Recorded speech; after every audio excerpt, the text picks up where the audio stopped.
Meteorologist Brian Slocum. Great to have our Friday show. Woohoo! Yeah, we are wishing you all a happy Friday, also a happy International Women's Day. That's why we are all wearing our purple today to celebrate. Yes, we are. It's also the beginning of the Academy Awards weekend, Yes. which fits the theme for this morning's first live interview. Yeah, spin on our usual chat with film critic Dale Pollock. Good morning, Dale. Thank you for being with us as always.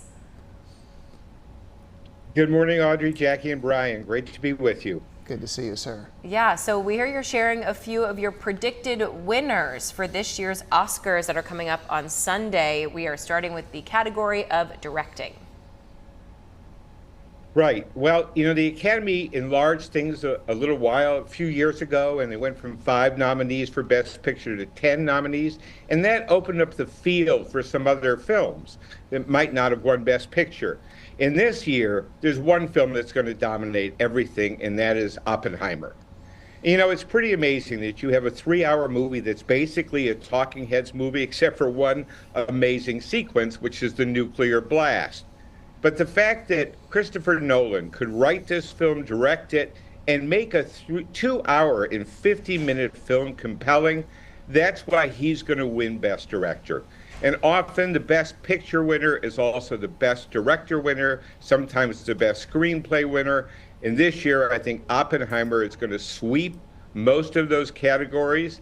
And it's unusual for a film that came out a long time ago to be this strong in the Oscar race. Usually it's the films that are released near the end of the year. Oppenheimer was released last summer. You remember Barbenheimer, right? The two films coming out together. Well, Barbie lost in the Oscar race to Oppenheimer. It's not going to, if it wins any, we'll talk about that in a little bit. But Oppenheimer is the dominant film going into this Oscars, and I don't see anything that's going to upset it. Okay. Strong, very Yes. strong too. Dale, man, I thought I was done hearing the term Barbenheimer for the rest of my life, and there you were invoking We it got back in one the last conversation. weekend, yeah. One last weekend, I guess we'll let it go. All right, let's move on to the next category, actor in a leading role. What do you think? Again, it's going to be Cillian Murphy. He holds the screen for that long period of time. He's a terrific actor. He's been in a lot of different shows. Peaky Blinders really kind of made his reputation.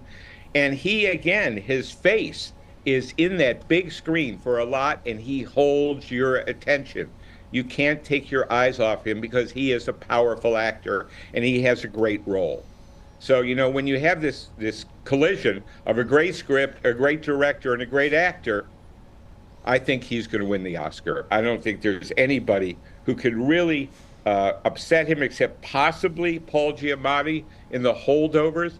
The Holdovers is a sentimental favorite for a lot of Academy voters, and it took a familiar theme and made it new. And some of the acting, we'll talk about that in a minute, is I think going to get attention from the Academy. But Cillian Murphy has this category wrapped up. Okay. Now I have a feeling we're going to talk about Barbie, the actress in a leading role category. What do you think? Well, you know, of course, Margot Robbie didn't get nominated. That's right. But out of the actresses that are nominated, they're all great performances. I think Lily Gladstone, who is a Native American actress, and if she wins, she would be the first Native American actress to ever win an Oscar. Killers of the Flower Moon, to me, was kind of a bore, but it registered with a lot of Academy members because it was directed by Martin Scorsese, who many people believe now is the greatest living movie director. So the film is going to get attention in this category. I loved Emma Stone in Poor Things.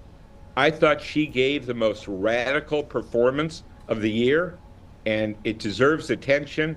But I think Lily Gladstone is going to be the sentimental favorite. And again, in the International Year of the Woman, I think that it's going to be a Native American woman who wins for the first time, and that will be groundbreaking. That would be. My apologies. I forgot Margot did not get nominated. Trust me, for Barbie. she should have been in, so it's okay, Audrey, to make that assumption. Sorry. Yeah. Yeah, there was a revolt from the Barbie fans that she didn't get nominated. Yeah, a They big were very revolt upset. too. So we won't hear about Barbie at all in this year's Oscars? Oh, no, I think we will for possibly 2 categories. Production design, which in Barbie was astonishing. Yeah. You're They right. created that whole universe. and the colors and the way it was styled. I think that may be the one category where it comes through. Costumes is also a possibility, although there were some better costume films. But I think production design Barbie has a shot. And also best song. The Billie Eilish song that ran over the final credits is a beautiful song. And as I listened to all the 5 nominees in this category, that was hands down my favorite. So I think Barbie could also sneak in a best song Oscar. There is also going to be a performance So they of won't, I'm Just Barbie Ken. won't go away empty-handed. A live performance. Of I'm Just Ken by Ryan Ryan Gosling. Gosling, Yeah, yeah. don't worry. That you'll still Yeah. get plenty of Barbie. They were just talking about it on the Today Show, and they expect many a Ken to be on stage for that performance. So we'll see how that goes. Okay. All right, Dale, of course, final category here, Best Picture. What is your prediction? Well, it's got to be Oppenheimer. I mean, my personal choice for Best Film of the Year, because it was the most challenging film, was Zone of Interest. I also, as I mentioned, I loved Poor Things. I thought that was the most original film of the year. But you also do have to give Barbie credit because it created this universe that was all of its own. And it had a huge following, particularly of, I think, mothers and girls. So, I mean, you can't discount Barbie, but it's not the kind of film that wins the Academy Award. It's just not. The serious films win. And this year, there's hardly a more serious film than the idea of nuclear Armageddon that Oppenheimer introduces. You can't get more serious than that. No, you can't. So I think, the Academy likes to reward films that have a higher purpose. And so that's why I think Oppenheimer is going to sweep the major categories, which is a shame because there are really some wonderful things. I mean, Robert Downey's going to win Best Supporting Actor, but I love Sterling Brown in American Fiction. Me too. And, I loved Emma Stone in Poor Things more than I loved Lily Gladstone in Killers of the Flower Moon, but I believe she's going to win. So, and then we're going to see at least one performer of color. I believe Divine Joy Randolph is going to win Best Supporting Actress for The Holdovers because she just grabbed your heart in that movie. And so the all-white Oscars, I think, is a thing of the past. And I think this year will reinforce the idea that it's more widely spread among actors and directors of different cultures and different backgrounds. That's a positive step for the Academy, and I hope to see it continue. But I think it'll be a fun broadcast. They're starting an hour earlier, which means it shouldn't go past 11 o'clock. That's usually been the cutoff time. And they're racing at the end to try to make that. Yeah. It's a complicated show, but I think it'll be fun this year because there are some fun nominees like Barbie. Right. Very interesting. Were you Yeah. going to say something, Brian? I was just going to ask Dale really quick. We're about out of time here at this point, but I know a number of years ago they expanded the number of nominees for Best Picture. Do you like that, or is that not something that you're a big fan of? Well, I like it because it gives you a chance as a voting member to suggest some other films, but it hasn't really changed. The dominant films, the top 5 films, are still the top 5 films. And when you have a film like Oppenheimer that sort of covers every category, it's very hard to beat that, along with the fact that the film made almost $1 billion.